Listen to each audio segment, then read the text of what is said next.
भी कंपनी जिसका motive profit कमाना नहीं है वो एजुकेशन बैंक से लोन लेंगे तो वो इंटरेस्ट महंगा पड़ेगा, तो उनको निधि कंपनी अपने मेंबर्स को लोन भी दे। और वो पर्सन जो कंपनी के इनकॉर्पोरेशन को लेकर के सारी hello everyone, welcome to DC line. मैं advocate and CS Prateek Srivastava आप लोगों का एक बार फिर से स्वागत करता हूं कंपनीज एक्ट के सेशन में। तो लास्ट टर्न पे हम लोगों ने on the basis of control complete किया था, right. On the basis of control complete हो गया था और मुझे पूरी उम्मीद है कि यहां तक आप लोगों ने उसको अच्छे से रिवाइज भी किया होगा। और कोशिश करो कि जहां जहां तक पढ़ते रहो, साथ में अगर आरटीपी के क्वेश्चंस हो इससे रिलेटेड जितने टॉपिक हम लोग कर रहे हैं तो उसको जरूर सॉल्व करो। साथ में जो मॉड्यूल के डिस्क्रिप्टिव क्वेश्चन है उसको भी एक बार गो थ्रू करो, तो जैसे जैसे पढ़ते रहोगे राइटिंग प्रैक्टिस भी हो जाएगी। तो चलो फटाफट से स्टार्ट करते हैं इसके आगे का session.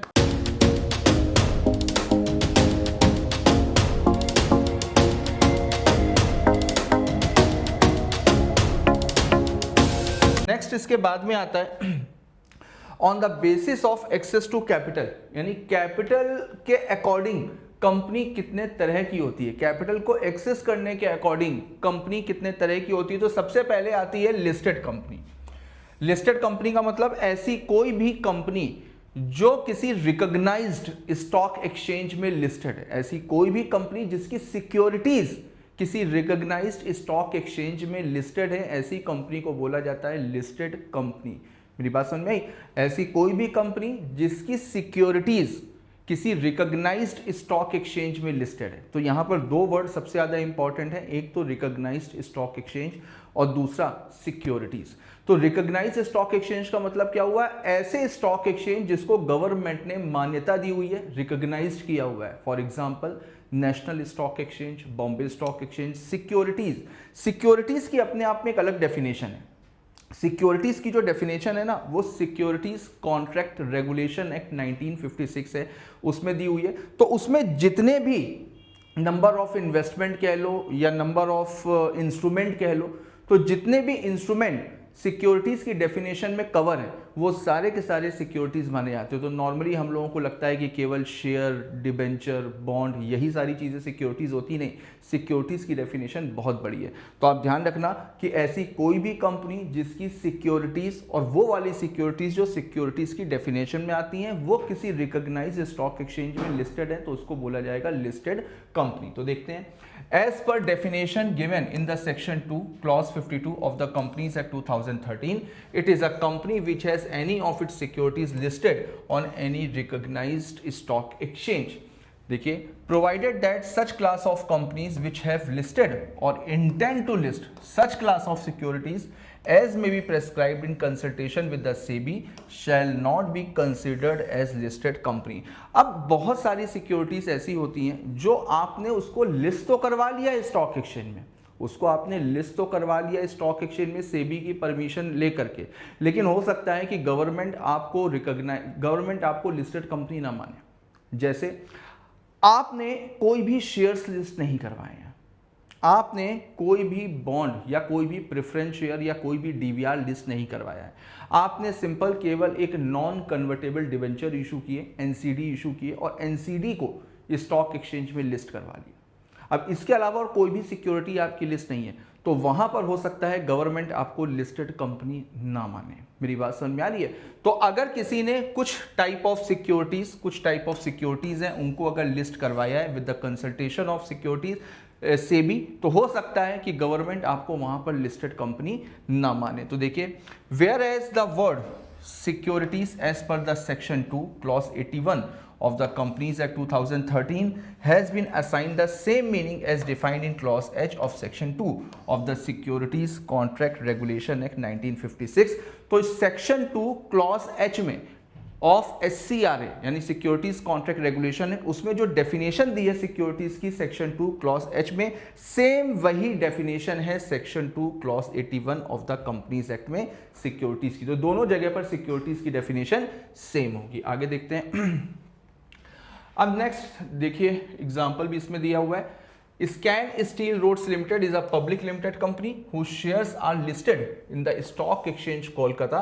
Hence Scan steel roads limited is a listed company. बिल्कुल कैलकाटा का stock exchange recognised stock exchange है। The reason for calling it listed is because the company and the stock exchange have signed a listing agreement for trading of such shares in a capital market. Unlisted company means company other than listed company. तो unlisted company का मतलब क्या हुआ? ऐसी company जो listed नहीं है, यानी कि जिसकी सिक्योरिटीज स्टॉक एक्सचेंज में लिस्टेड नहीं है, उसको बोला जाएगा अनलिस्टेड कंपनी। आगे देखो अदर कंपनीज। अब अदर कंपनीज में सबसे पहले आती है गवर्नमेंट कंपनीज। गवर्नमेंट कंपनी को वैसे तो मेरे ख्याल से on the basis of control में लिखना चाहिए था, लेकिन इन्होंने अदर कंपनीज में डाल दिया। लेकिन खैर चलिए, फिर भी गवर्नमेंट कंपनी का देखिए मतलब क्या होता है। ऐसी कंपनी जिसमें कम से कम 51% पेड अप शेयर कैपिटल को सेंट्रल गवर्नमेंट या स्टेट गवर्नमेंट या पार्टली बाय सेंट्रल गवर्नमेंट और पार्टली बाय वन और मोर स्टेट गवर्नमेंट होल्ड कर रही, तो ऐसी कंपनी को बोला जाएगा गवर्नमेंट कंपनी। जैसे होल्डिंग और सब्सिडी में हम लोगों ने पढ़ा था ना, मोर देन 50%, मोर देन 1/2, तो वैसे ही यहां पर ध्यान रखिएगा नॉट लेस देन 51%, यानी अगर 50.5 है तो फिर वहां पर गवर्नमेंट कंपनी नहीं कहलाएगी, 51% से कम नहीं होना चाहिए। तो देखो government company means any company in which not less than 51% of the paid up share capital is held by the central government or by any state government or governments or partly by the central government and partly by one or more state government, and the section includes a company which is a subsidiary company of such a government company। तो अगर government company की कोई subsidiary company होगी तो उसको भी government company माना जाएगा। अब देखिए यहाँ पर paid up share capital constitute as total voting power. यहाँ पर भी पेड अप शेयर कैपिटल को टोटल वोटिंग पावर की तरह से कैलकुलेट किया गया है। Where shares with differential voting right have been issued, तो जहां पर इक्विटी शेयर्स भी हैं, डीवीआर भी है। डीवीआर क्या होता है उसको अभी हम लोग आगे पढ़ेंगे। तो जहां पर इक्विटी शेयर प्लस डीवीआर दोनों इशू किए गए तो वहां पर टोटल वोटिंग पावर को कंसिडर किया जाएगा। हाँ देखिए, अब गवर्नमेंट कंपनी का चार्ट यहाँ पर दिया हुआ है, सेम वैसे ही है जैसा कि मैंने आपको बताया। अब देखिए नेक्स्ट आती है foreign company, section 2 clause 42। Foreign company का मतलब ऐसी कोई भी कंपनी जो इंडिया के बाहर इनकॉर्पोरेट हुई हो, ऐसी कोई भी कंपनी जो इंडिया के बाहर इनकॉर्पोरेट हुई हो लेकिन इंडिया में अपनी बिजनेस एक्टिविटी करती हो डायरेक्टली, इनडायरेक्टली, फिजिकली, इलेक्ट्रॉनिकली, जैसे भी, लेकिन वो इनकॉर्पोरेट इंडिया के बाहर है और बिजनेस एक्टिविटी इंडिया में कर रही है, तो ऐसी कंपनी को फॉरेन कंपनी बोला जाएगा। फॉरेन कंपनी की अलग गाइडलाइंस है, इसका पूरा का पूरा एक अलग चैप्टर है आपके सीए इंटर में, तो वहां पर इसको डिटेल में पढ़ोगे। देखो इट मींस एनी कंपनी और body corporate incorporated outside India which has a place of business in India whether by itself और थ्रू एन एजेंट फिजिकली और through electronic mode conduct any business activity in India in any other manner, किसी भी तरीके से कर रही हो, जैसे गूगल हो गया, माइक्रोसॉफ्ट हो गया, अमेजॉन हो गई, ये सारी की सारी, फेसबुक हो गई, ये सारी की सारी कंपनीज फॉरेन कंपनी में आएंगी। अब नेक्स्ट आता है formation of companies with charitable object, section 8 company. Section 8 company को समझो, सेक्शन 8 कंपनी होती क्या है? सेक्शन 8 कंपनी का मतलब ऐसी कोई भी कंपनी जिसका मोटिव प्रॉफिट कमाना नहीं है, ऐसी कोई भी कंपनी जिसका मोटिव प्रॉफिट कमाना नहीं है, वो education, art, science, sport in सबको प्रमोट करने के लिए बनाई गई है। इन सबको प्रमोट करने के लिए बनाई गई है, सोशल वेलफेयर के लिए, सोसाइटी के बेनिफिट के लिए अगर कोई भी कंपनी बनाई गई है तो उसको बोला जाएगा कंपनी विथ चैरिटेबल ऑब्जेक्ट, यानी कि एनपीओ, नॉन प्रॉफिट ऑर्गेनाइजेशन। अब इनका मोटिव प्रॉफिट कमाना नहीं होता है, ये science, art, commerce, education, sports in सब चीज़ों को प्रमोट करने के लिए बनाई जाती है। लेकिन भाई कंपनी खुली है तो कोई ना कोई काम तो करेगी, मोटिव नहीं है प्रॉफिट कमाने का, लेकिन भाई आप कुछ भी काम करोगे तो या तो प्रॉफिट होगा या लॉस होगा। तो अब अगर इनको कोई भी प्रॉफिट हुआ तो ये अपने मेंबर्स को डिविडेंड के तौर पे डिस्ट्रीब्यूट नहीं करेंगे, जैसे बाकी की सारी कंपनीज होती है ना, वो डिविडेंड डिस्ट्रीब्यूट करती हैं अगर प्रॉफिट हुआ। तो ये कंपनीज प्रॉफिट कमाने की इंटेंशन नहीं होती है, प्रॉफिट कमाने का मोटिव नहीं होता है, लेकिन अगर प्रॉफिट हुआ तो ये अपने मेंबर्स को डिविडेंड के तौर पे डिस्ट्रीब्यूट नहीं करते हैं, ये अपनी ही एक्टिविटी को प्रमोट करने में लगाते रहते हैं। जैसे आपका ICAI हो गया, ICSI हो गया। अब इनका मोटिव क्या है? इनका मोटिव कॉमर्स को, एजुकेशन को प्रमोट करना है, इनका मोटिव प्रॉफिट कमाना थोड़ी ना है। लेकिन अब ये आपका एग्जामिनेशन फीस चार्ज करते हैं और रजिस्ट्रेशन फीस चार्ज करते हैं, तो कहीं ना कहीं रेवेन्यू तो जनरेट होता है और एक्सपेंडिचर भी होते हैं। लेकिन इनको जो प्रॉफिट होता है ना, ये प्रॉफिट का क्या करते हैं, अपनी एक्टिविटी को प्रमोट करने के लिए, बच्चों के बेनिफिट के लिए लगाते रहते हैं। मेरी बात समझ में आ रही? अब ये जो एनपीओ है, ये आप ऐसे ही नहीं खोल सकते। एनपीओ को बहुत सारी डोनेशन मिलती है, बहुत सारे प्रिविलेजेस मिलते हैं। तो ऐसा नहीं कि आपके मन में आए चलो सेक्शन 8 कंपनी खोल लेते हैं, खोल ली, नहीं, इन बाकी की कंपनी से थोड़ा सा अलग होती है। इस कंपनी को खोलने से पहले आपको गवर्नमेंट से लाइसेंस लेना पड़ता है।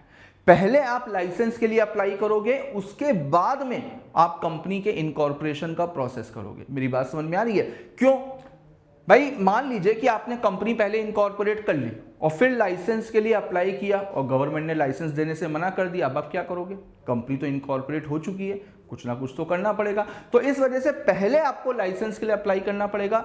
जब आपको लाइसेंस मिल जाएगा, उसके बाद में आपको कंपनी स्टार्ट इनकॉर्पोरेट करनी पड़ेगी। तो देखते हैं एक बार, देखिए, section 8 of the companies act 2013 deals with the formation of companies which are form to promote the charitable object of commerce, art, science, sports, education, research and social welfare, religion, charity, protection of environment, etc. तो इन सब के promote के लिए बनाई जाती है। Such company intends to apply its profit in promoting its object and payment of any dividend to its member. तो उसको प्रोहिबिट किया जाता है मेंबर्स को डिविडेंड देने में, जैसा कि मैंने आपको बताया। आगे देखिए, एग्जाम्पल्स कुछ यहाँ पर दिए हुए हैं, इसको एक बार देख लीजिएगा। अब देखिए, power of central government to issue the licence, same वही चीज़ है जो मैंने आपको बताई। पहले आपको लाइसेंस के लिए अप्लाई करना पड़ेगा। तो देखिए, section 8 allows the central government to register such person और association of person as a company with limited liability without addition of limited और प्राइवेट लिमिटेड। तो बेटा यहाँ पर भी अब कंपनी है तो कंपनी के फीचर्स तो होंगे ही, यानी कि लाइबिलिटी तो लिमिटेड होगी, लेकिन इस कंपनी को अपने नाम के आगे लिमिटेड या प्राइवेट लिमिटेड लगाने की कोई भी जरूरत नहीं है।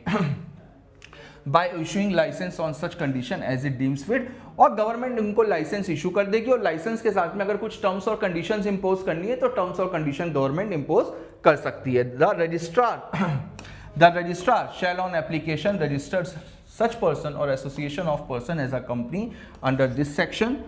On registration, the company shall enjoy same privileges and obligation as of limited company। ये चीज़ मैंने आपको पहले ही बताई थी कि जब ये कंपनी रजिस्टर्ड हो जाएगी तो इसको सेम वही माना जाएगा, सेम वही प्रिविलेजेस मिलेंगी जो एक लिमिटेड कंपनी यानी कि पब्लिक कंपनी को मिलती है। इसको पब्लिक कंपनी की तरह से ट्रीट किया जाता है।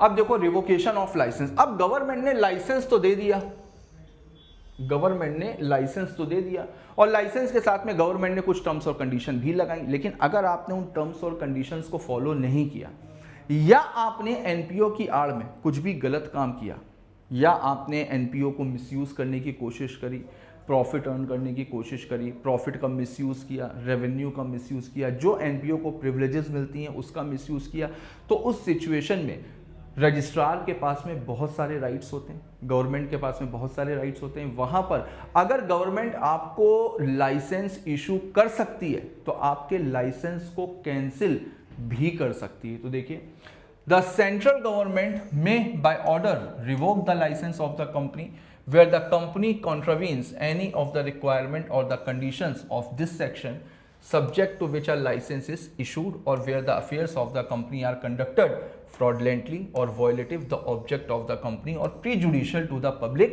interest। अगर आप कुछ भी गलत करते हैं, पब्लिक इंटरेस्ट के अगेंस्ट में हैं, जो कंपनी का पर्पस था उस पर्पस के अगेंस्ट में है, अगर कंपनी कुछ भी गलत काम कर रही है, कुछ भी वायलेशन कर रही है या किसी भी तरीके से पब्लिक इंटरेस्ट को नुकसान पहुंचा रही है, तो वहां पर गवर्नमेंट इनके लाइसेंस को कैंसिल कर देगी और लाइसेंस को कैंसिल करने के बाद में इनके नाम के आगे लिमिटेड और प्राइवेट लिमिटेड लग जाएगा। अब यानी इनकी सारी प्रिविलेज खत्म against the companies name in the register. But before such revocation the central government must give it a written notice of its intention to revoke the license and opportunity to being heard in the matter। ये चीज़ तो हम लोगों ने natural justice में पढ़ी थी कि भाई हर एक को एक अपॉर्चुनिटी मिलनी चाहिए अपनी बात को रखने की।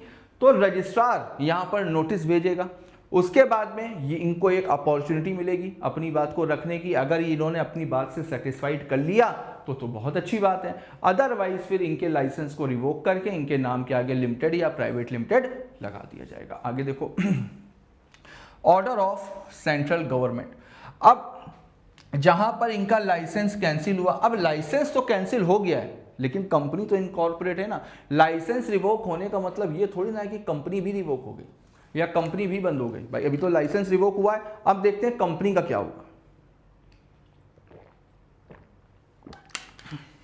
देखो देन द सेंट्रल गवर्नमेंट में in the public interest order that the company registered under this section should be amalgamated with another company registered under this section having similar object। अब देखो यहां पर इनके लाइसेंस को तो रिवोक कर दिया जाएगा, लेकिन लाइसेंस के रिवोक करने के बाद में कंपनी का क्या होगा।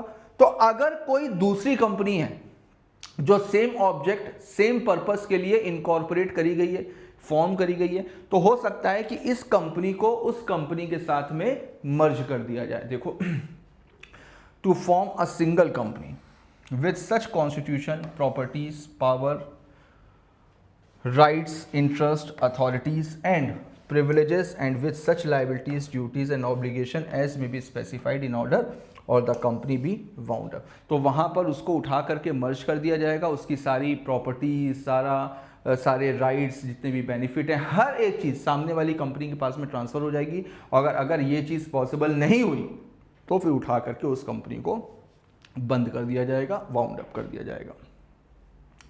पेनाल्टी देख लेते हैं। तो अगर मान लीजिए कि अगर किसी ने भी कंपनी ने वॉयलेशन किया तो फिर उस केस में 10 लाख रुपए तक जिसको बढ़ाया जा सकता है 1 करोड़ रुपए तक। ये तो कंपनी के ऊपर हो गई। और साथ में डायरेक्टर्स के लिए अलग डिफॉल्ट है जिसको बोला गया है 25,000 रुपीज़ बट विच में एक्सटेंड टू 25 लाख रुपीज़। तो कंपनी के ऊपर अलग पेनाल्टी लगेगी और डायरेक्टर्स के ऊपर अलग पेनाल्टी लगेगी। कंपनी के ऊपर 10 लाख रुपए मिनिमम जिसको बढ़ाया जा सकता है 1 करोड़ रुपए तक, और कंपनी के जो भी डायरेक्टर्स हैं या जो भी ऑफिसर्स हैं जिनकी गलती थी, जिन्होंने डिफॉल्ट किया था, उनके ऊपर 25,000 रुपये मिनिमम है जिसको बढ़ाया जा सकता है 25 लाख रुपए तक। इतनी पेनाल्टी लगेगी। आगे देखते हैं।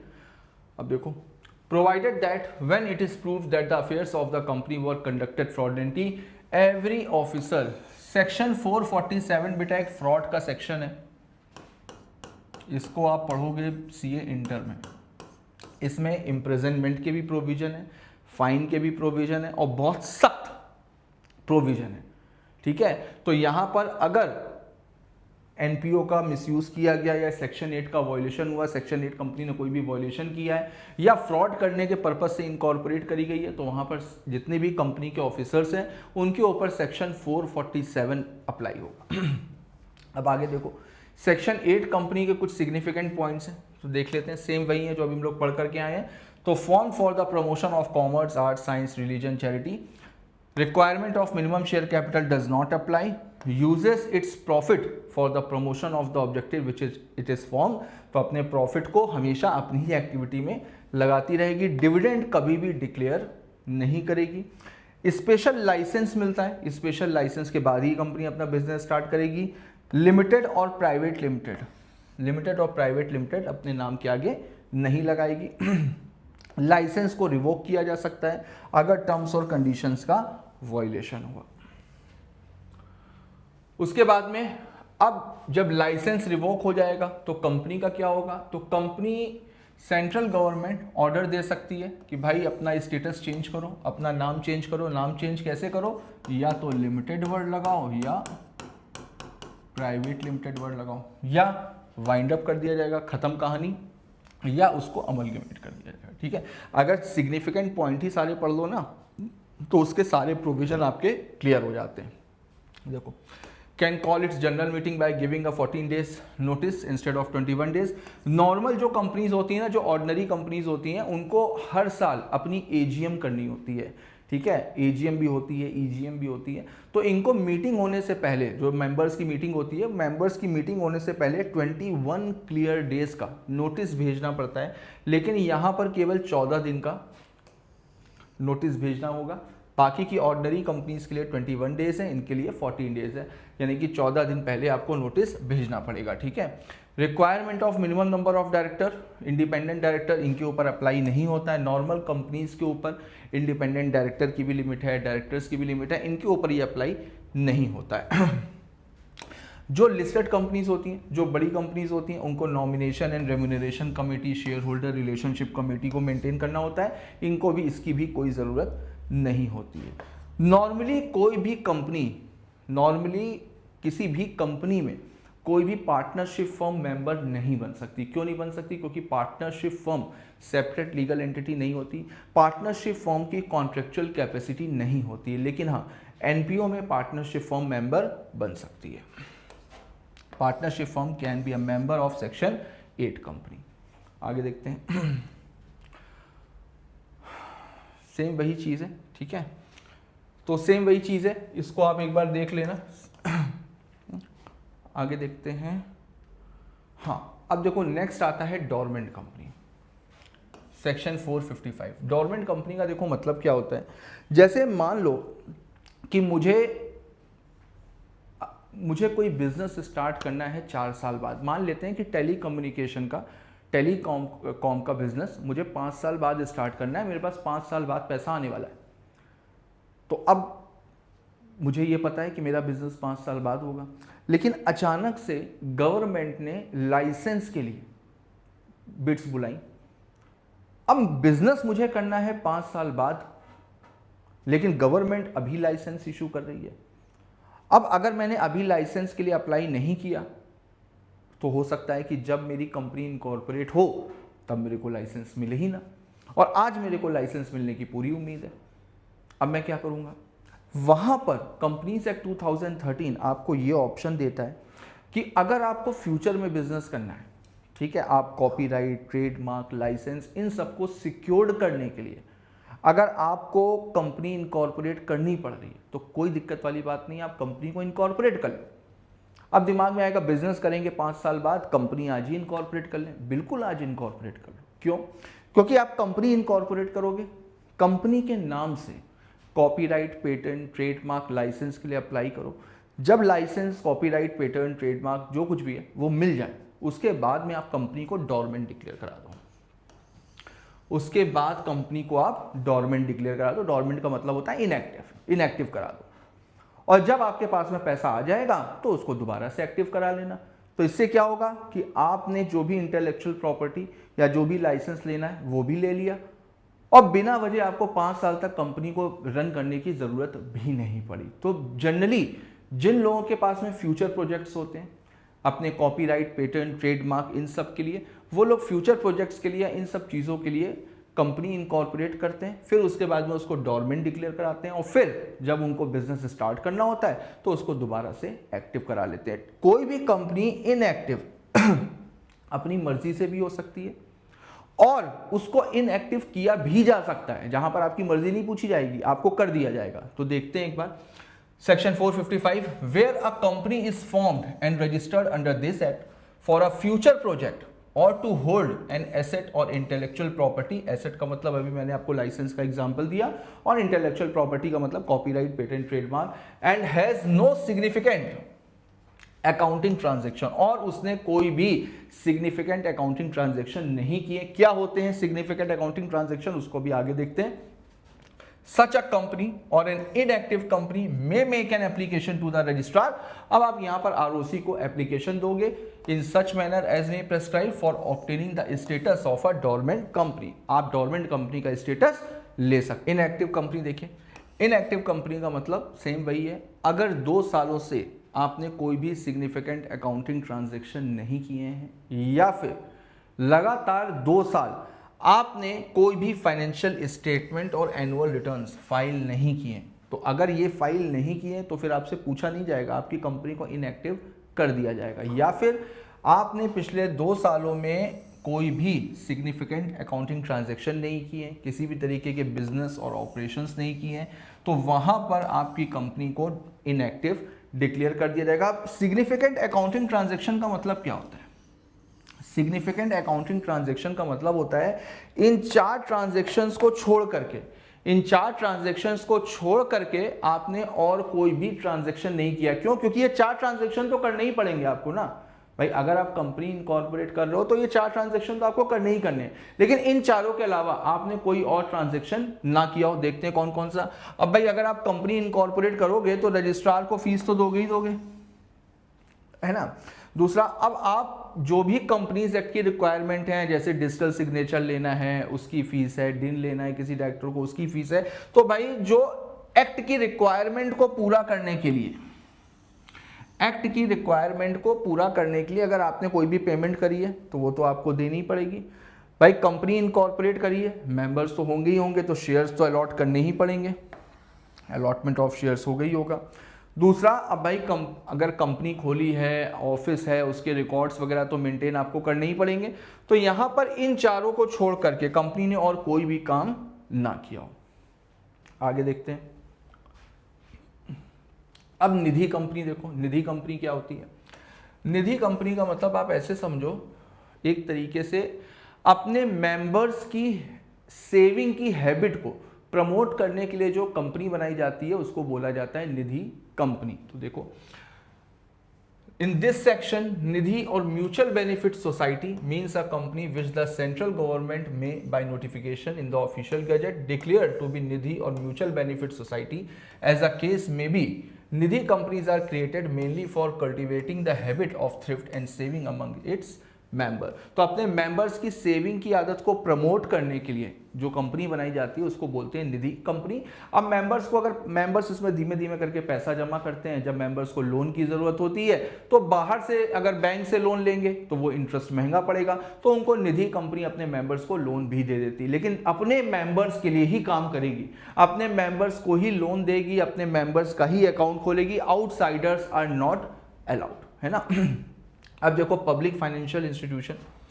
पब्लिक फाइनेंशियल इंस्टीट्यूशंस का मतलब क्या होता है? ऐसे इंस्टीट्यूशंस जो पब्लिक के साथ में फाइनेंशियल एक्टिविटीज करते हैं, पब्लिक को फाइनेंशियली सपोर्ट करते हैं, तो ऐसे इंस्टीट्यूशंस को बोला जाता है पब्लिक फाइनेंशियल इंस्टीट्यूशन। बहुत सारे इंस्टीट्यूशन है, जैसे LIC है, LIC पब्लिक फाइनेंशियल इंस्टीट्यूशन है, इंश्योरेंस भी करती है और फाइनेंशियल एक्टिविटीज़ भी करती है। जैसे और भी कंपनीज हैं उनमें इन्वेस्टमेंट करती है, उनको फाइनेंस भी करती है। तो जो LIC है वो इस्टेब्लिश हुई थी LIC एक्ट 1956 में।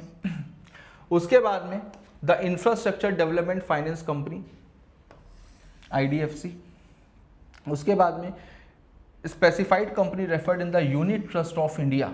जो UTI है, इंडिया का जो पहला म्यूचुअल फंड था वो UTI का ही था, यूनिट ट्रस्ट ऑफ इंडिया। उसके बाद में institutions notified by the central government. अब उसके अलावा सेंट्रल गवर्नमेंट ने अगर 1956 में अगर कोई भी इंस्टीट्यूशंस को पब्लिक फाइनेंशियल इंस्टीट्यूशन डिक्लेयर किया था और 2013 में उसको कंटिन्यू किया है, तो उसको भी माना जाएगा पब्लिक फाइनेंशियल इंस्टीट्यूशन। अब पब्लिक फाइनेंशियल इंस्टीट्यूशन के लिए कंडीशन क्या है? किसी भी इंस्टीट्यूशन को क्या पब्लिक फाइनेंशियल इंस्टीट्यूशन ऐसे ही डिक्लेयर कर देंगे? नहीं, इसके लिए कंडीशन सेटिस्फाइड होनी चाहिए।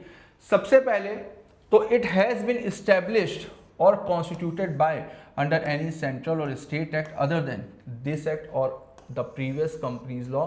तो सबसे पहले तो जो पब्लिक फाइनेंशियल इंस्टीट्यूशन है वो किसी स्पेशल एक्ट, चाहे वो सेंट्रल हो चाहे वो स्टेट हो, उससे इनकॉर्पोरेट हुआ हो। दूसरा, कम से कम 51% paid up share capital central government, state government या पार्टली बाय सेंट्रल गवर्नमेंट और partly by state government hold कर रही हो। ठीक, आगे देखते हैं। अब देखिए, नेक्स्ट आता है आपका mode of registration incorporation of company.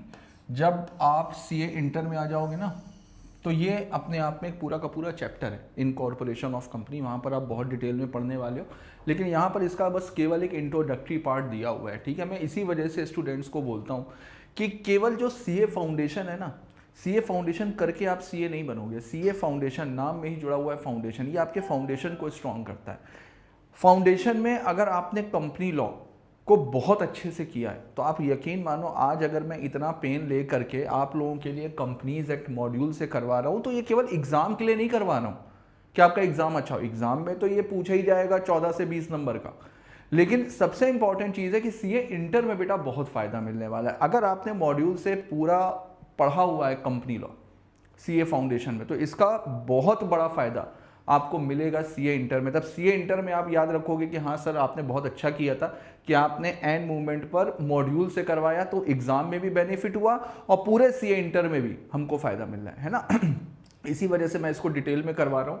अब देखिए नेक्स्ट है इनकॉर्पोरेशन ऑफ कंपनी। कंपनी को इनकॉर्पोरेट कैसे किया जाता है, कंपनी के इनकॉर्पोरेशन का प्रोसीजर क्या होता है, वो सारी चीजें हम लोग यहां पर पढ़ेंगे। तो इसमें सबसे पहले जो डेफिनेशन दी गई है वो प्रमोटर की डेफिनेशन दी गई है सेक्शन 2 क्लॉज 69।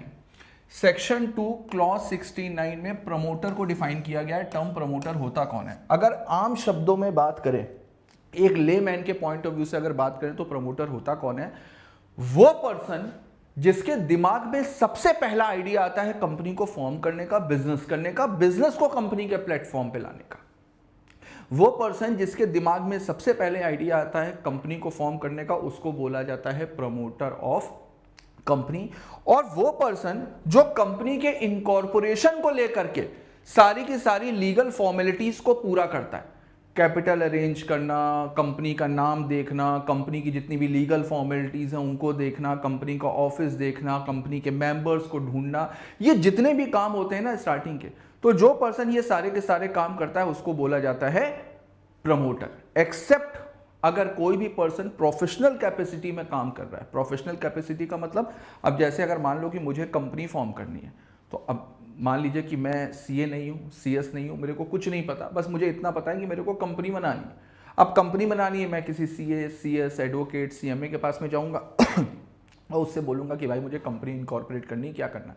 तो अब मैंने किसी सीए को हायर किया, अब वो सीए क्या कर रहा है, वो मेरे बिहाफ पे सारी की सारी लीगल फॉर्मेलिटीज़ को पूरा कर रहा है, सारे फॉर्म फिल कर रहा है, सब कुछ कर रहा है, मेरे को गाइड कर रहा है। तो अब अगर देखो तो कंपनी के फॉर्मेशन को लेकर के वो भी तो वही काम कर रहा है जो प्रमोटर की डेफिनेशन है, प्रमोटर की मैंने मीनिंग बताई, लेकिन वो अपनी प्रोफेशनल कैपेसिटी में कर रहा है, तो उसको प्रमोटर नहीं माना जाएगा। तो वो पर्सन जिसके दिमाग में सबसे पहले आइडिया आता है कंपनी को फॉर्म करने का, और जो कंपनी के फॉर्म करने की जितनी भी लीगल फॉर्मेलिटीज़ हैं उनको पूरा करता है एक्सेप्ट प्रोफेशनल कैपेसिटी में, तो उसको बोला जाता है प्रमोटर ऑफ कंपनी। तो एक बार डेफिनेशन देखते हैं सेक्शन 2 क्लॉज 69 में।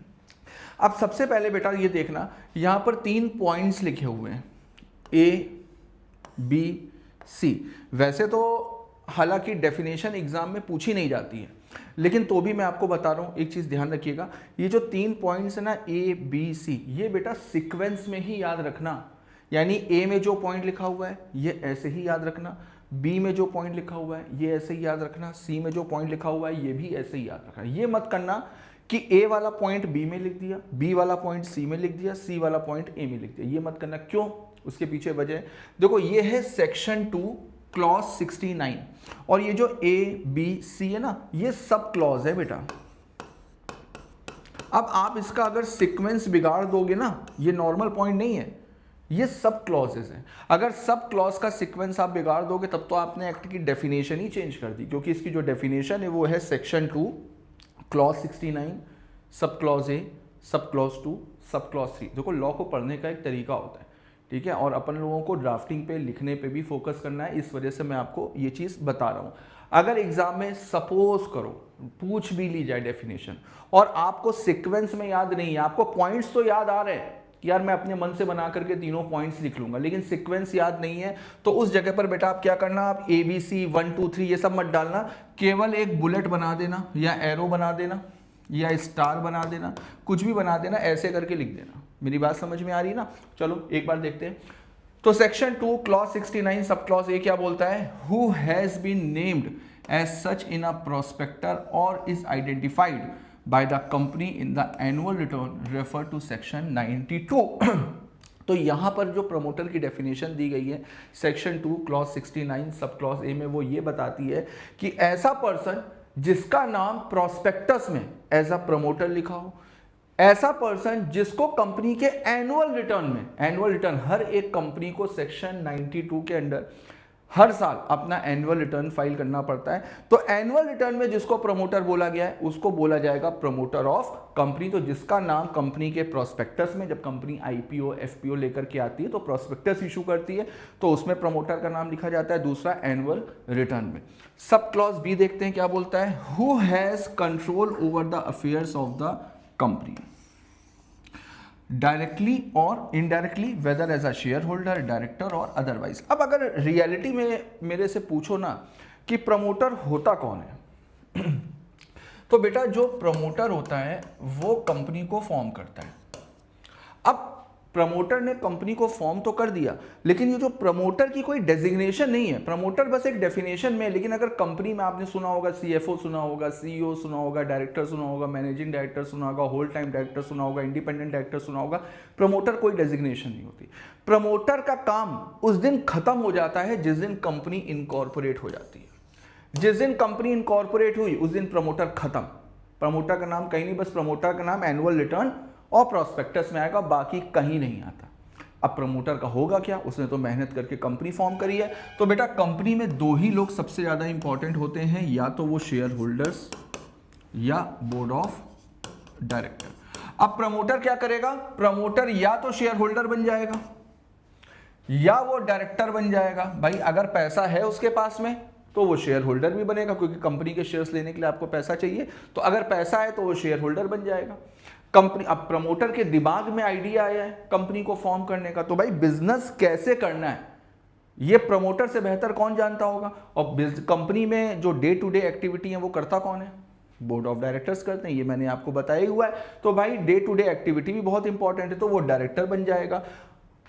99% केसेस में 99% केसेस में प्रमोटर दोनों पोजीशन होल्ड करता है। वो शेयर होल्डर भी बन जाता है और डायरेक्टर भी बन जाता है। शेयर होल्डर वो इस वजह से बनता है ताकि कंपनी में उसका कंट्रोल बना रहे, क्योंकि भाई असली मालिक अगर देखा जाए कंपनी के कौन होते हैं, असली मालिक शेयर होल्डर होते हैं।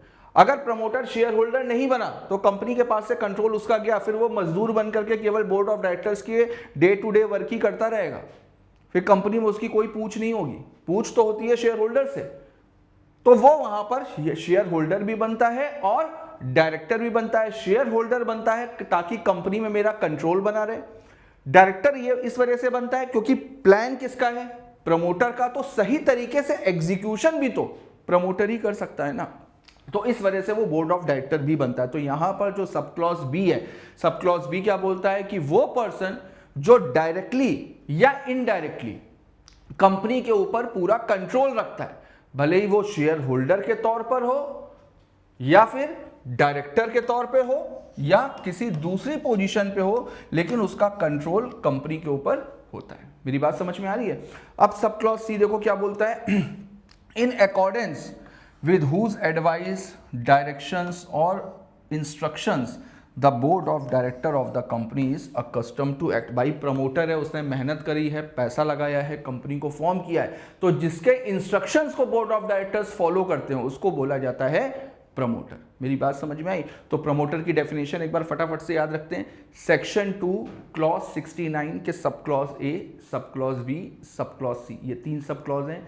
सब क्लॉज ए क्या बोलता है, सब क्लॉज ए बोलता है जिसका नाम कंपनी के प्रोस्पेक्टस में और कंपनी के एनुअल रिटर्न्स में जो अंडर सेक्शन 92 कंपनी को फाइल करना पड़ता है, उसमें जिसका नाम हो उसको बोला जाता है प्रमोटर। सब क्लॉज बी क्या बोलता है, वो पर्सन जो डायरेक्टली और इनडायरेक्टली कंपनी के ऊपर कंट्रोल करता है, भले ही वो शेयर होल्डर के तौर पे करे, चाहे वो डायरेक्टर के तौर पे चले, चाहे जैसे भी करे, लेकिन कंपनी का कंट्रोल उसके हाथों में हो तो उसको बोला जाएगा प्रमोटर। और जिसके इंस्ट्रक्शन को, जिसके डायरेक्शन को कंपनी के मैनेजमेंट फॉलो करते हैं उसको बोला जाता है promoter, according to sub clause C. Done है। आगे देखते हैं। अब देखो, in simple terms we can say person who form the company are known as promoter. जो फॉर्म करता है, it is they who conceive the idea of forming the company, ये चीज मैंने आपको बताई। They take all necessary steps for its registration, ये भी मैंने आपको बताया, जो लीगल फॉर्मेलिटीज होती हैं वो पूरी करता है।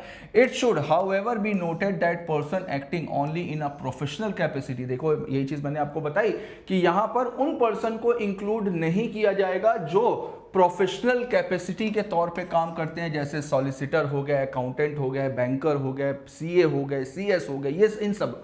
तो जो प्रोफेशनल कैपेसिटी में काम कर रहे हैं उसको प्रमोटर नहीं माना जाएगा। तो जो स्टार्टिंग में मैंने पॉइंट्स आपको बताए वो सारे के सारे यहां पर ये बोल रहे हैं। डन है।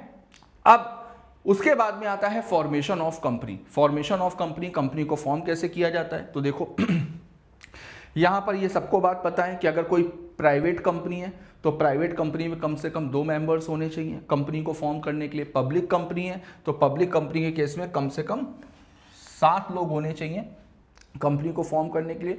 और ओपीसी है तो ओपीसी के केस में कम से कम 1 बंदा होना चाहिए, तभी कंपनी फॉर्म हो जाएगी। तो जो पहला स्टेप होता है कंपनी के फॉर्मेशन का वो तो यही होता है कि जो रिक्वायर्ड नंबर ऑफ मेंबर्स हैं हम उसको लेकर के आए, है ना। तो देखो वही चीज यहां पे लिखी हुई है। अब सेक्शन 7 है सेक्शन 7 बताता है कि इनकॉर्पोरेशन की क्या क्या फॉर्मेलिटीज हैं, इनकॉर्पोरेशन के लिए क्या क्या प्रोसीजर कंपनीज एक्ट में दिया गया है।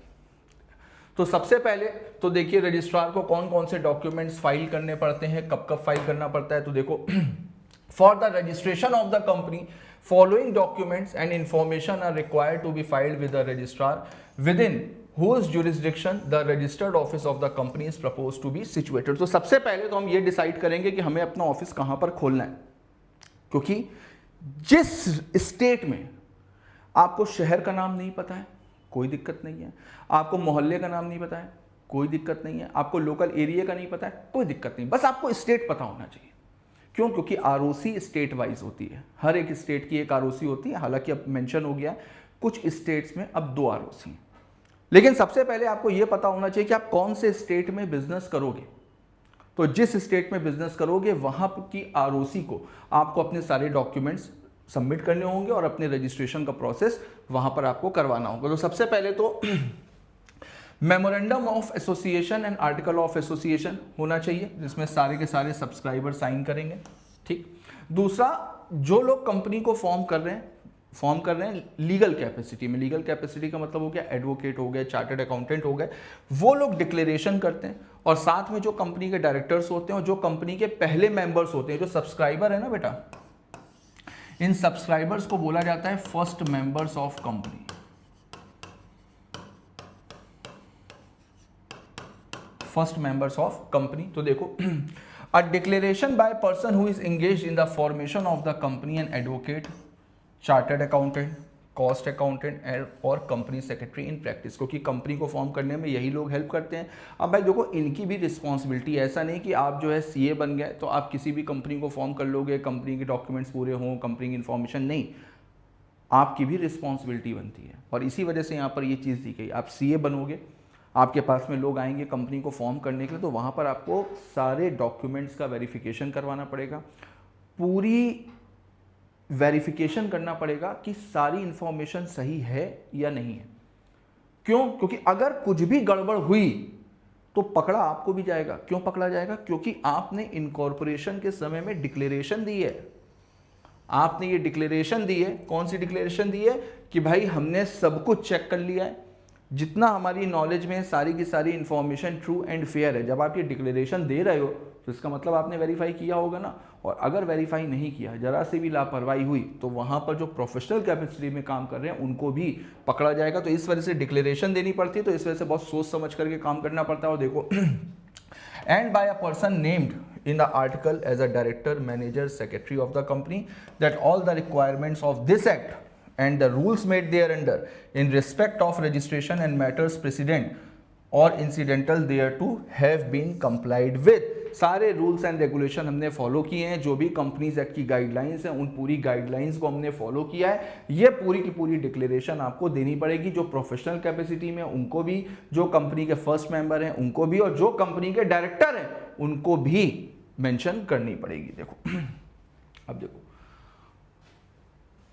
अब a declaration from each of the subscriber to the memorandum and from person named as first director. अब जो कंपनी के फर्स्ट मेंबर्स हैं और जो कंपनी के फर्स्ट डायरेक्टर्स हैं उनको डिक्लेरेशन में ये पॉइंट्स मेंशन करने पड़ते हैं। 99% केसेस में जो फर्स्ट सब्सक्राइबर्स होते हैं वही फर्स्ट डायरेक्टर्स भी होते हैं। देखो सबसे पहले तो उसको ये डिक्लेरेशन देनी पड़ेगी, he is not convicted of any offence in connection with the promotion, formation और मैनेजमेंट ऑफ एनी कंपनी। वो किसी भी कंपनी के प्रमोशन, फॉर्मेशन या इनकॉर्पोरेशन से रिलेटेड किसी भी ऑफेंस में कन्विक्टेड ना रहा हो, दोषी ना रहा हो। दूसरा, he has not been found guilty of any fraud और मिसफेजेंस और of any breach of duty to any company under this act or any previous company law during the last 5 year। पिछले 5 सालों में वो कंपनी के किसी भी तरीके से breach of duty, breach of trust, guilty of any fraud, इन सब में इन्वॉल्व नहीं रहा हो। तीसरा, and that all the documents filed with the ROC registrar for registration of the company contain information that it is correct and complete। तो जो भी इंफॉर्मेशन वो ROC को दे रहा है, रजिस्ट्रार को दे रहा है, वो सारी इंफॉर्मेशन ट्रू है, फेयर है और उसकी नॉलेज के हिसाब से। तो ये डिक्लेरेशन आपको देनी पड़ती है। उसके बाद में देखिए, जब आप कंपनी को इनकॉर्पोरेट कर रहे हो ना, तब अगर आपका रजिस्टर्ड ऑफिस नहीं भी है तो भी कोई दिक्कत नहीं है, क्योंकि बस आपको स्टेट का नाम पता होना चाहिए, केवल और केवल स्टेट का नाम पता होना चाहिए। लेकिन ROC अगर आपसे कोई कम्युनिकेशन करेगी, आपको कोई नोटिस भेजना है, कुछ इन्फॉर्म करना है, तो वो कैसे भेजेगी? तो उसके लिए आपको कोई कॉरेस्पॉन्डेंस एड्रेस देना पड़ेगा, ताकि ROC आपसे कम्युनिकेशन करे जब तक आपका मेन ऑफिस, रजिस्टर्ड ऑफिस तैयार नहीं हो जाता। दूसरा, फिर आपको पर्टिकुलर सारे देने पड़ेंगे, यानी नेम हो गया, एड्रेस हो गया, सर नेम, फैमिली नेम, जो भी कंपनी के डायरेक्टर्स हैं, जो भी कंपनी के फर्स्ट मेंबर्स हैं, उनके सारे के सारे पर्टिकुलर्स आपको देने पड़ेंगे।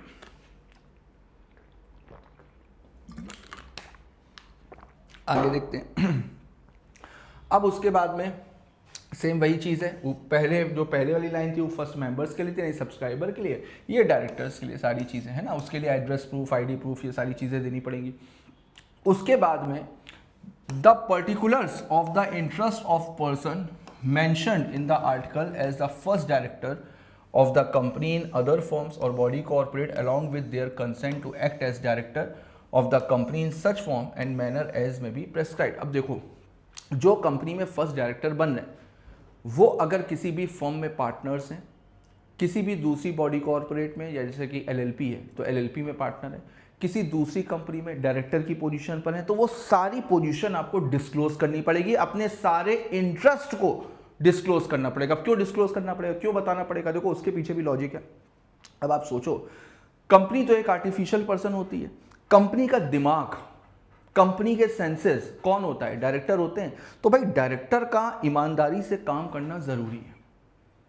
अब अगर डायरेक्टर और भी कंपनीज में डायरेक्टर है और भी LLP में पार्टनर है, किसी पार्टनरशिप फर्म में एसोसिएटेड है, तो उसको ये सारी चीज़ें डिस्क्लोज करनी पड़ेंगी कि भाई मैं इस LLP में पार्टनर हूँ, इस कंपनी में डायरेक्टर हूँ, इस पार्टनरशिप फर्म में पार्टनर हूँ।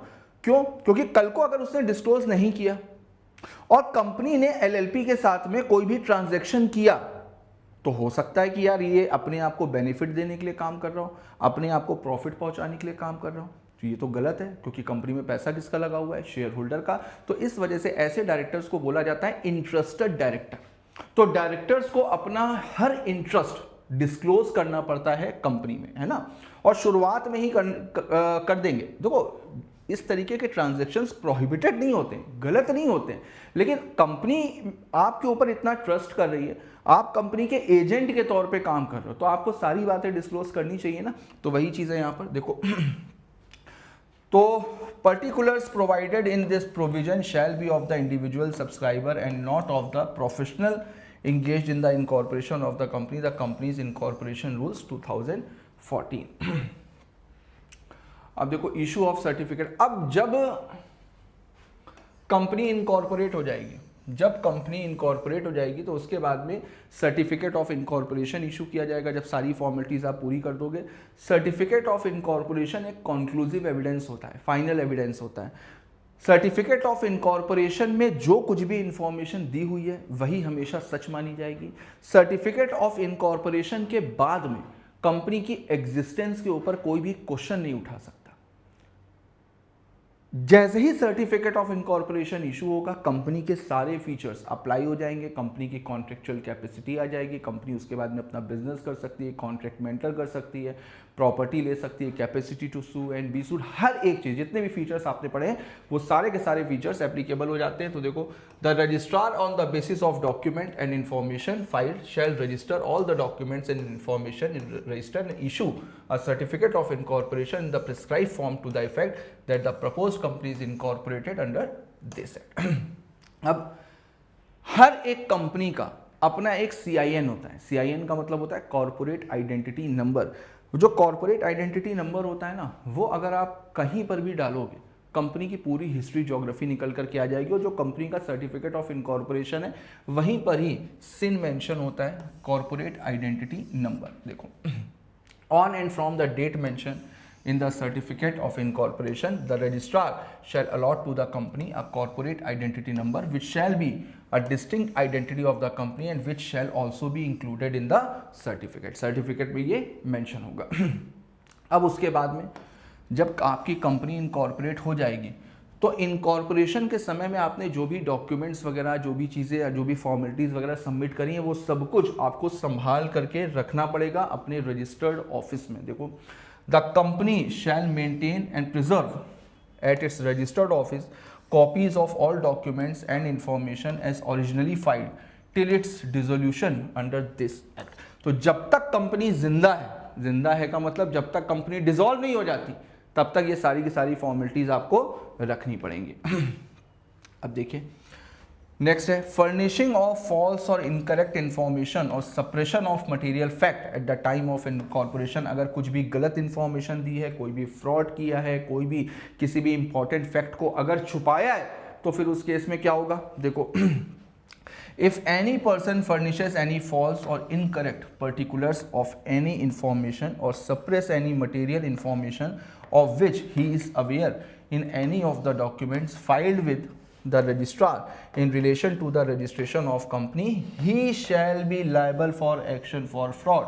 जो सेक्शन 447 मैंने बताया, सेक्शन 447 फ्रॉड का होता है, उसमें बहुत सख्त पनिशमेंट होती है। तो यहाँ पर अगर किसी ने भी कुछ भी गलत स्टेटमेंट दिया है, कुछ भी इंपॉर्टेंट फैक्ट को छुपाया है, तो वो पर्सन अंडर सेक्शन 447 लायबल होगा, यानी फ्रॉड का सेक्शन उसके ऊपर एप्लीकेबल होगा, चाहे वो प्रोफेशनल हो, चाहे वो फर्स्ट सब्सक्राइबर हो, चाहे वो फर्स्ट डायरेक्टर हो। देखो, company already incorporated by furnishing any false और इनकरेक्ट इंफॉर्मेशन और रिप्रेजेंटेशन और by suppressing any material fact post incorporation. Incorporation के बाद में कंपनी इनकॉर्पोरेट हो गई है, कंपनी इनकॉर्पोरेट हो चुकी है, और इनकॉर्पोरेशन के बाद में अगर इस तरीके की कोई भी सिचुएशन होती है तो देखो, where at any time after the incorporation of company it is prove that the company has got incorporated by furnishing any false or incorrect information or representation by suppressing any material fact or information, यानी कि company incorporate हो गई और incorporation के बाद में पता चल रहा है क्या ये डॉक्यूमेंट्स तो फर्जी दिए थे, यहाँ तो फॉर्जरी हुई थी, तो वहां पर क्या होगा, of the documents or declaration filed or made of incorporating such company or by any fraudulent action, the promoter, the person named as first director of the company and the person making declaration professional capacity shall be liable for fraud। तो वो लोग भी fraud के लिए होंगे। तो आप पूरी जिंदगी के लिए जब एक कंपनी को फॉर्म करते हैं ना, तो पूरी जिंदगी के लिए लायबल मान लिया जाता है कि भाई इनकॉर्पोरेशन के समय में ही पता चल गया तो भी फ्रॉड, और इनकॉर्पोरेट हो गई उसके बाद में पता चल रहा है 5 साल बाद तो भी उसको फ्रॉड माना जाएगा। तो हमेशा कोई भी प्रोफेशनल कैपेसिटी में काम करता है, किसी भी कंपनी में आप सब्सक्राइबर बन रहे हो, किसी भी कंपनी में आप फर्स्ट डायरेक्टर बन रहे हो, तो बहुत सोच समझ करके सारी इंफॉर्मेशन देनी चाहिए ताकि किसी भी तरीके का कोई भी फॉर्जरी ना हो। अब देखो, अब अगर मान लो कोई भी कंपनी इनकॉर्पोरेट हो गई, कोई भी कंपनी इनकॉर्पोरेट हो गई और बाद में पता चला उसमें फॉर्जरी हुई या कोई फॉल्स इन्फॉर्मेशन दिया, कोई मटेरियल फैक्ट को कोई डिस्क्लोज नहीं किया गया, तो चलो जो ऑफिसर्स हैं, जो सब्सक्राइबर्स हैं, उनके ऊपर तो सेक्शन 447 लग गया। कंपनी का क्या होगा, कंपनी का तो सर्टिफिकेट ऑफ इनकॉर्पोरेशन इशू हो चुका है, कंपनी तो एग्जिस्टेंस में आ गई, और मैंने क्या बताया था, कंक्लूसिव एविडेंस होता है, यानी अब कंपनी की एग्जिस्टेंस के ऊपर कोई क्वेश्चन नहीं उठा सकता। तो अब कंपनी का क्या होगा, तो देखो इसके लिए ट्रिब्यूनल ऑर्डर करेगी। ट्रिब्यूनल का मतलब बेटा NCLT, national company law tribunal. Basically ये इसको आसान तरीके से समझना, समझो कंपनी की कोर्ट है, ठीक है। अगर कंपनी का कोई भी मैटर होता है तो कोर्ट में ना जाकर के एनसीएलटी में जाएगा, ठीक है। Where a company has got incorporated by furnishing false और इनकरेक्ट इंफॉर्मेशन, और बाकी सारी लाइनें वही हैं, एक बार याद कर रख लेना, सारी जगह पर वही होगा। The tribunal may on an application made to it on being satisfied that the situation so warrants, सबसे पहले pass such order as it may thinks fit for regulation of management of the company including changes if any in its memorandum and article in public interest और interest of the company and its member and creditor. तो tribunal अपने हिसाब से कुछ भी decision दे सकती है। Company के memorandum of association, article of association को भी चेंज कर सकती है। साथ में कोई भी ऑर्डर पास करेगी अपने हिसाब से, लेकिन वहां पर शेयर होल्डर्स, कंपनी का इंटरेस्ट, क्रेडिटर का इंटरेस्ट, इन सब के इंटरेस्ट को ध्यान में रखते हुए जो उसको ठीक लगेगा वो ऑर्डर दे सकती है। कंपनी के एमओए और एओए यानी कि मेमोरेंडम और आर्टिकल को भी चेंज कर सकती है। और क्या कर सकती है? और ट्रिब्यूनल ये भी कर सकती है कि भाई मेंबर्स की लायबिलिटी अनलिमिटेड कर दो। जो लिमिटेड गारंटी जो लिमिटेड लायबिलिटी का फायदा मिल रहा था वो फायदा खत्म करो, क्योंकि ज्यादातर लोग कंपनी को इसी वजह से तो फॉर्म करते हैं, इनकी लायबिलिटी को उठा करके अनलिमिटेड कर देते हैं। ये भी कर सकती है कि जो रजिस्ट्रार के यहाँ, रजिस्टर ऑफ कंपनीज में कंपनी का नाम लिखा हुआ है, कंपनी का नाम रिमूव कर दिया जाएगा। Direct removal of the name of the company from the register of companies, या ऑर्डर पास कर सकती है कंपनी के वाइंड अप का, या उसको जो भी ठीक लगता है वैसा ऑर्डर कर सकती है। डन है। लेकिन हाँ, प्रिंसिपल ऑफ नेचुरल जस्टिस ये हर जगह पर अप्लाई होता है। तो कभी भी ट्रिब्यूनल कोई ऑर्डर करे या कोई भी गवर्नमेंट ऑर्डर करे, एक अपॉर्चुनिटी ऑफ बीइंग हर्ड ये तो बनता ही बनता है। तो company shall given reasonable opportunity of being heard and the tribunal shall take into consideration the transaction entered into by the company including the obligation if any contracted payment or any liability। Tribunal अगर कोई भी order करेगी तो देखेगी कि company ने transactions क्या किए हैं, कंपनी की लायबिलिटीज क्या हैं, कंपनी के क्रेडिटर्स क्या हैं, तो हर एक चीज को ध्यान में रखते हुए तब कोई भी ऑर्डर पास किया जाएगा। ठीक। अब उसके बाद में इनकॉर्पोरेशन होता कैसे है, उसका फॉर्म क्या होता है? उसका फॉर्म होता है बेटा स्पाइस। हालांकि ये अभी पुराना है, लेकिन मॉड्यूल में जो दिया गया है आपको वही करना होगा। तो वैसे आज की तारीख में चल रहा है spice plus, spice plus, SPICE small और प्लस। आज की तारीख में ये है, लेकिन मॉड्यूल में चूंकि ये दिया हुआ है तो आप यही पढ़ोगे। स्पाइस का फुल फॉर्म क्या है? Simplified proforma for incorporating companies electronically. ई यहां पर स्मॉल है तो ई स्मॉल इसी वजह से, क्योंकि इलेक्ट्रॉनिकली आज की तारीख में कंपनी 24 घंटे के अंदर इनकॉर्पोरेट हो सकती है। सब कुछ ऑनलाइन होता है, सारी चीजें ऑनलाइन होती हैं, फिजिकल वाला काम ही खत्म हो गया।